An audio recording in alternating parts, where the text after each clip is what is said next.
a seat. I want to make this very, very clear. It's only Diamond Dallas Page in the ring!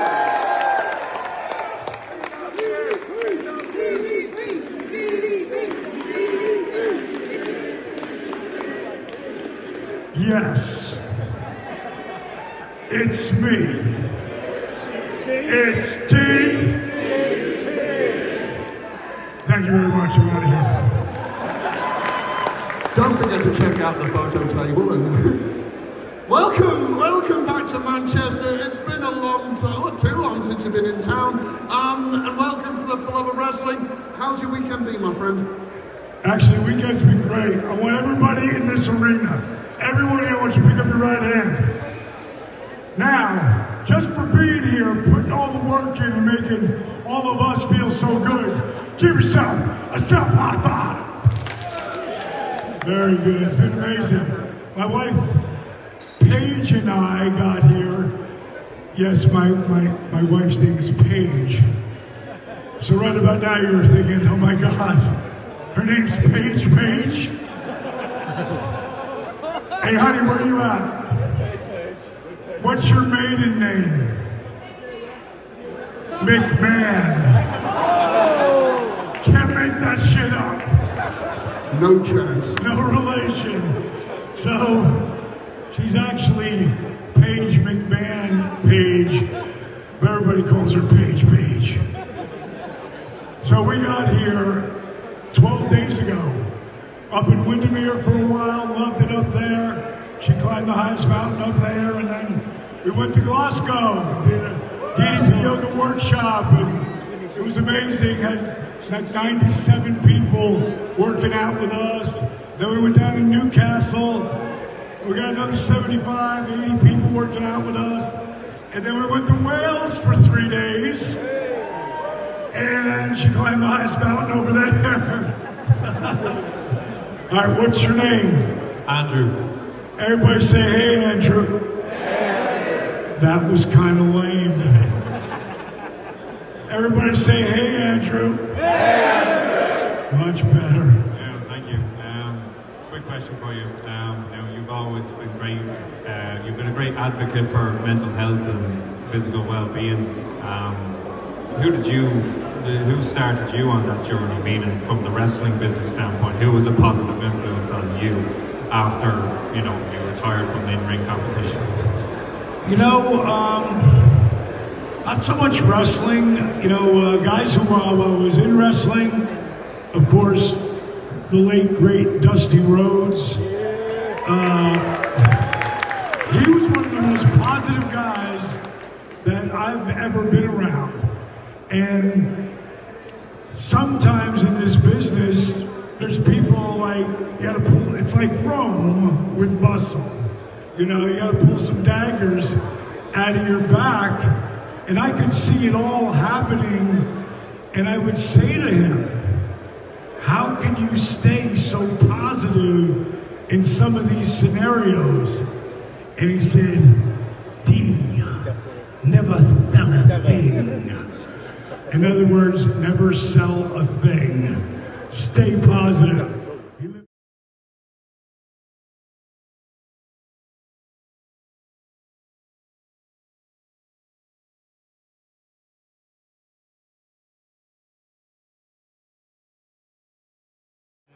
My name's KD. It's So what was your name, dude? It's KD. Keith. Just call me Keith. Everybody say, hey, Keith. Much better. Cheers. When I first saw you, I saw you on WWF taking bumps off being on The Undertaker. And then I started watching Wrestling Bios, Reliving a War, and I went, my God, he is good. And I became a major fan. And then I saw you talk on Wrestling Bios. So that level of fan engagement is awesome. I've got my man Lee, and you remembered him. I just say thanks for that. My question to you is, what is the worst bump you've ever taken in your career? There was two of them. One where I always use Kevin Nash in this scenario because he lifts you the highest with that power bomb, and drops you on your back. But the guy God's honest truth, I can't remember who did that to me when I broke my back. I was in a tag match with Canyon, and all I remember is when I hit, I thought someone put a shotgun in my back and set it off. And I crawled in real life agony over to Canyon and tagged him in and said, "Don't tag me back. I think I broke my back." And that night, you can't sit down when you break your back. You gotta sit like this or lay in the back seat. We had to drive 287 miles back that night, and that looked like it was the worst thing to ever happen to me, because I had 3 spine specialists tell me I'm never gonna wrestle again. You wanna talk about emotional gravity? You know, everybody thinks I'm the most positive person alive. Don't stay there. I pulled my head out of my ass. I stopped thinking, woe is me, and I figured out how the fuck am I going to get around this? That's what I did. I'm the guy who, at 42 years old, most of you know this, some of you don't, I didn't start wrestling until I was 35. My career didn't start to take off until I was 40. That was in 96. 97 and 98, I was on top of the world. Thanks to guys like Kevin Nash and Scott Hall, which were the guys who put me on that rocket by letting me drop them. Nobody touched the outsiders. But because of our real relationship, they let me in and gave me that push.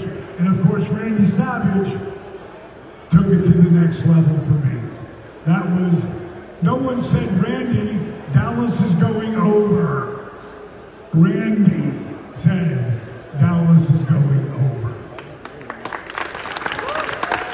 But if I'm gonna pick the one that blew me away, on my Facebook Reels, I put a fan took this, like probably sitting in the first or second row, when Sammy Guevara springboarded off the rope onto a ladder and then springboarded through and caught Cody as he took a perfect cutter onto the ground.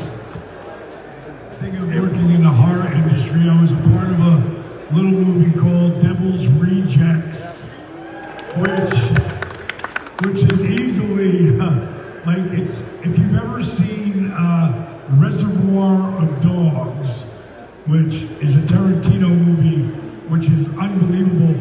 I look at Devil's Rejects as the Reservoir of Dogs of horror. What Rob Zombie wrote, the dialogue, what we did improv on top of that was amazing.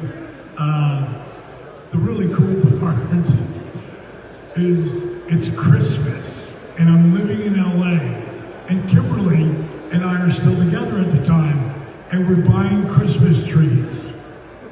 And I look over and I go, holy shit, Rob Zombie's over there buying a Christmas tree. It's a 12-foot high Christmas tree. He's gonna put it next to his 11-foot high white polar bear. I know, because I would end up in his house.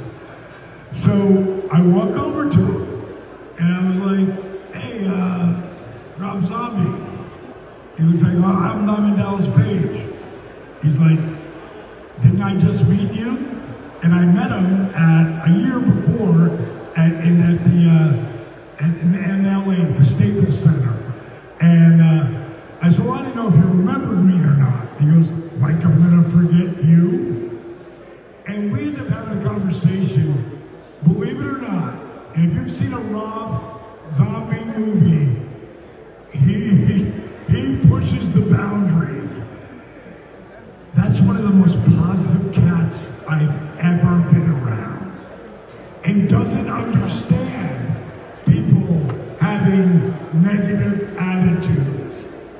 know it sounds crazy, but it's true.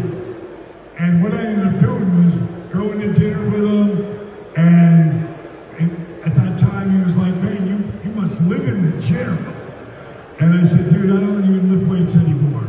He's like, what? I go, I don't lift weights anymore. I go, he goes, well, how are you staying in such great shape? Well, I do this thing I call yoga for regular guys. He goes, you do yoga? And I'm like, no, not really, but yeah, kind of. Bottom line is, I ended up training him while I was writing Yoga for Regular Guys, the book, and Rob Zombie wrote the foreword to Yoga for Regular Guys. Pretty crazy. So that's an end-around horror inside story you wouldn't find out. I'm sure you can find out more at ddpyoga.com. What was the other one that was hot? Was it the Nirvana one? Or was Yeah, it Nirvana. This is telling you the point.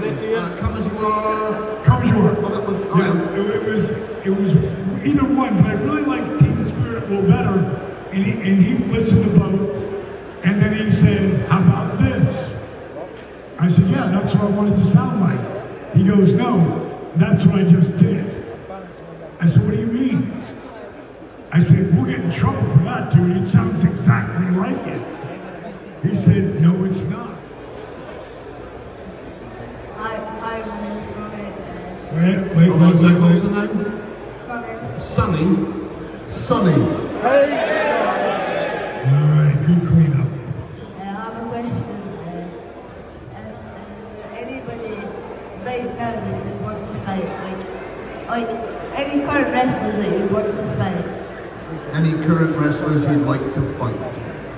You know, the idea that it's the obvious idea that I wanted to come in with WWE, and this is going to be current wrestling, but I have to say, come on. People's Champion versus who? People's Champion versus who? People's Champion. That's the money. It should have been The Rock. So I would love to have gone back in time and done that, but would I change it? No. Because my life has been unbelievable. It took 8 years to make DDPY an overnight success, but it is, in the last 11 years, blown up unbelievably. So I wouldn't change it. As far as God, you know, I don't really look at it anymore who I'd want to go out there and work with, because I don't like to put myself in that position, because then I start to miss it. And I don't want to miss it. I want to enjoy it. Now, are there some wrestlers who I think are young that are coming up that really got an amazing future? Bronson Steiner.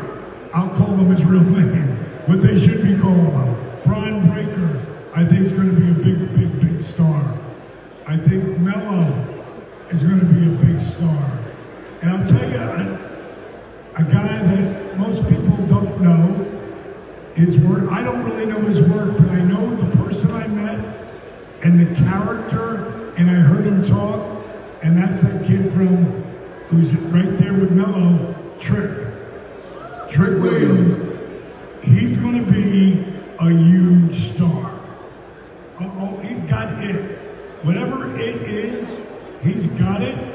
And again, Closing words for this Q&A, my friend. You know, it sounds like a cliche, but it's so true. You guys, all right here, who all people were here yesterday, the guys with all the booths, all of it, you guys are really the heart and soul of wrestling. You come to the independent shows. You support professional wrestling as the art form that it is. And God's honest truth, can't thank you enough, because hold the mic up for here a second. If you didn't start doing this, I wouldn't be here, because the booking committee never saw me as a top performer. Scott and Kev did, But we grew up in the business together. They were with me when I was a manager, and then how hard I worked to get to what I got to. But the real deal is, when the diamond cutter, didn't really take off yet, but I threw the diamond cutter sign up one time, and then I pulled it right down. And I used to film every match I ever had. And I saw someone sitting in a seat like you start to do this, and I went up and came down. And I saw him do this, and then come right back down. And I thought, I'm gonna hold it there for 3 seconds and give everyone a chance to do it. And then all of a sudden, 10 people did it. And then 100, and then 1,000, and then 10,000. I hit the move, and that camera angle shows everybody jump out of their seats, throwing it up. You guys were the ones who made the bookers pay attention. Just like a guy over there who went by a different name not too long ago, but Brian Danielson. You got everyone in the building going yes, and you climb up. I'll never forget a spot he was in where you climbed up on top of the cage, and the entire building's going yes. You bet. And for listening to my rhetoric. See ya! I feel, give them one big diamond cutter together.